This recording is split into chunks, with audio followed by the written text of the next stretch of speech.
Hey everyone, welcome back to your channel name. Today we're making a delicious and crispy air fryer spanakopita. This Greek classic is packed with flavor, and the air fryer makes it so easy and healthy. Let's get started. Here's what you'll need. 1 package of phyllo dough, 1 cup of spinach, fresh or frozen, 1 cup of feta cheese, crumbled, 1/2 cup of ricotta cheese, 1 onion, finely chopped, 2 cloves of garlic minced, 1 tablespoon of olive oil, salt and pepper to taste, optional fresh herbs like dill or parsley. First, we'll sauté our onion and garlic. Heat a tablespoon of olive oil in a skillet over medium heat. Add the chopped onion and garlic and sauté until the onion is translucent. Once that's done, let it cool for a minute, then add in your spinach. If you're using frozen spinach, make sure to squeeze out the excess moisture first.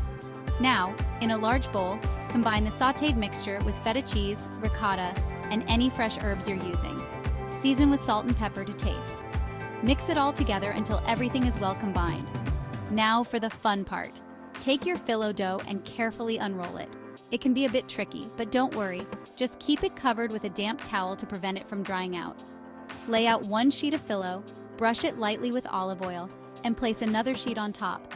Repeat this process for about 3 sheets. Now place a spoonful of the filling along one edge of the phyllo. Fold it over to form a triangle, then continue folding it like a flag, creating a triangle shape.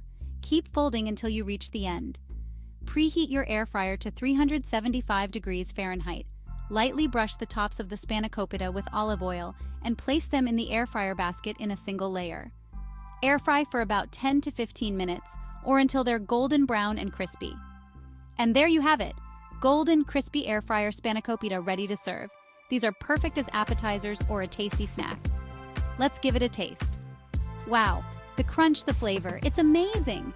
If you enjoyed this recipe, make sure to like and subscribe for more delicious ideas. Thanks for watching and happy cooking. See you next time.